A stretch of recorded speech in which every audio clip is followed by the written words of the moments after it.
The Lotus Sutra, Chapter 13, Perseverance. At that time, Bodhisattva Mahasattva Vaisayaraja and Bodhisattva Mahasattva Mahapratibhana made this declaration in the presence of the Buddha, together with 2,000 bodhisattvas, quote, "O Bhagavat, we entreat you not to be concerned, since, after the Buddha's parinirvana, we will preserve, recite, and teach this Lotus Sutra. In the troubled world to come, sentient beings will have hardly any roots of good merit, but will have excessive pride and will be greedy to receive offerings. They will increase their roots of bad merit and thus will be far away from liberation. It will be difficult to lead and inspire them.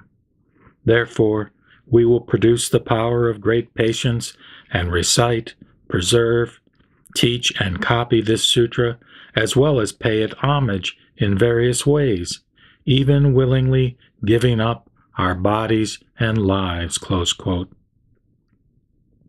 Then, in the assembly, 500 arhats who had received their predictions addressed the Buddha, saying, quote, "O Bhagavat, we also declare that in other lands we will extensively teach this sutra."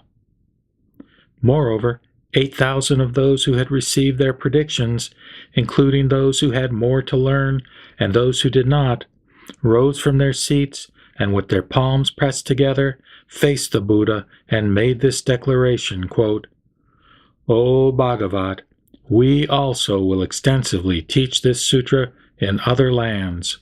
Why is this? Because in the Saha world there are many erring people with excessive pride and superficial virtue, those who are quick to anger, deceitful, and untrue." Close quote. Thereupon, the Buddha's aunt, the nun Mahaprajapati Gautami, with 6,000 nuns, some of whom had more to learn and some of whom did not, rose from their seats and with their palms pressed together, gazed attentively at the Buddha, never turning their eyes away. Then the Bhagavat spoke to Mahaprajapati Gautami, saying, "Why are you anxiously staring at the Tathagata? Are you thinking that I have not given you your prediction of highest complete enlightenment? O Mahaprajapati Gautami, I have previously said that all of the Sravakas would receive their predictions. Now, if you wish to know your prediction, I will tell you that in the future you will become a great expounder of the Dharma, taught by 68,000 kotis of Buddhas. These 6,000 nuns, some of whom have more to learn and some who do not, will all become expounders of the Dharma together.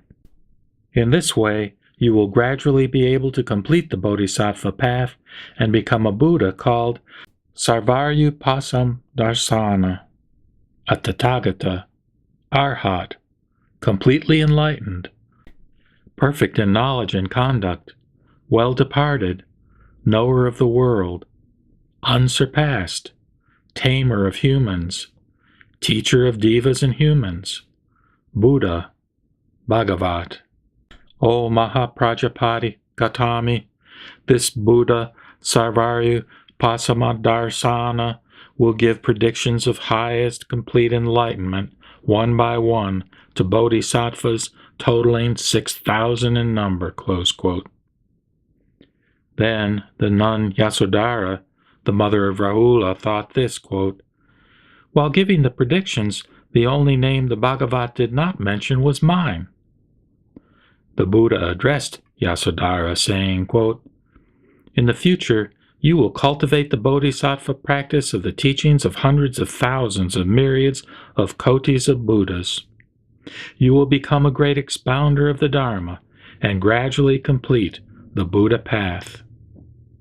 In a land called Bhadra, you will become a Buddha called Rasmi Sata Sahara Paripurna Advaja, a Tathagata, Arhat, completely enlightened, perfect in knowledge and conduct, well departed, knower of the world, unsurpassed, tamer of humans, teacher of devas and humans, Buddha, Bhagavat. This Buddha's lifespan will be for immeasurable, incalculable kalpas.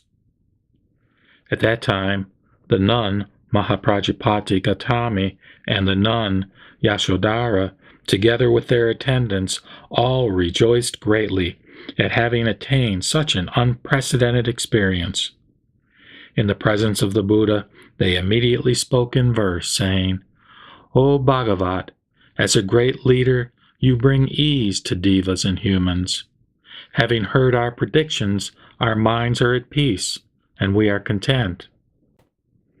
Having spoken this verse, all the nuns addressed the Buddha, saying, quote, "O Bhagavat, we also will extensively expound this sutra in other lands." Then the Bhagavat saw 80 myriads of kotis of nayutas of bodhisattva mahasattvas, all of whom were at the stage of non-retrogression. They had turned the irreversible wheel of the Dharma and attained the power of recollection. Arising from their seats, they went before the Buddha with their palms pressed together and with this wholehearted thought, quote, "If the Bhagavat commands us to preserve and teach this sutra, then we will extensively expound this Dharma exactly as the Buddha has taught." They also thought, quote, "The Buddha now keeps silent and does not command us. What should we do?" Then all of the bodhisattvas, respecting the Buddha's intention and also wanting to fulfill their original vow, uttered a lion's roar in the presence of the Buddha and declared, quote, "O Bhagavat, after the Tathagata's parinirvana, we will roam throughout the world of the 10 directions, enabling sentient beings to copy, preserve, and recite this Lotus Sutra, and to explain its meaning, practice it according to the Dharma, and remember it correctly. This will all be due to the Buddha's majestic power. O Bhagavat, we entreat you to protect us from afar, while we are in other quarters." Immediately after that, all of the bodhisattvas spoke these verses in unison. "We entreat you not to be concerned, because we will extensively teach in the fearful, troubled world after the Buddha's parinirvana. We will be patient with those who are ignorant, those who disparage others with evil words, or who attack us with sticks and swords. Monks in this troubled world will have false wisdom and be deceitful. They will think that they have attained what they have not, and their minds will be full of conceit. Then there will be those who dwell in tranquil forests wearing rags, with the thought that they alone practice the true path, and who look down on those who lead worldly lives. There will be those who teach the Dharma to lay people only out of greed for offerings, yet they will be respected in the world as if they were arhats endowed with the 6 transcendent powers. The minds of such people are in error.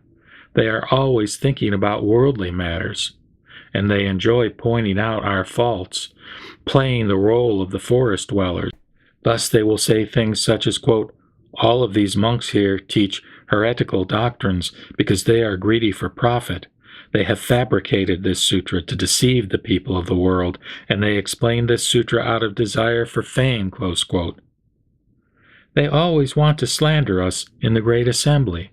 They slander us to the kings, ministers, Brahmins, householders, and to other monks, saying that we are evil.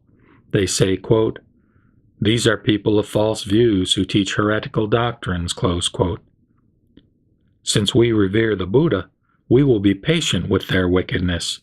They will mockingly address us, saying, quote, "All you Buddhas," close quote. We will be patient with these scornful words. In the troubled world of the age of the decadent Dharma, there are many fearful things. People possessed by evil spirits will scorn and slander us, but we shall wear the armor of patience because we trust and revere the Buddha. And we will persevere under these difficulties in order to teach this sutra. We will not be attached to our bodies or lives. We only desire the highest path. In the future, we will preserve what the Buddha has entrusted us with. The Bhagavat himself must know that the erring monks in the troubled world will not understand the Dharma taught by the Buddha through skillful means, according to what is appropriate to sentient beings. They will utter evil words with angry countenances, and they will repeatedly expel us and keep us away from the monasteries and stupas. There will be many evils such as this. We will all endure in these matters because we remember the Buddha's decree.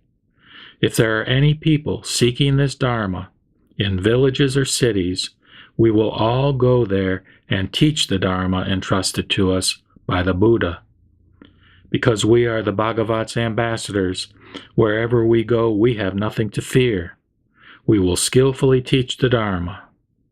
We entreat you, O Buddha, to be at ease. In the presence of the Bhagavat and all of the Buddhas who have come from the 10 directions, we make this declaration. O Buddha, you know our intentions.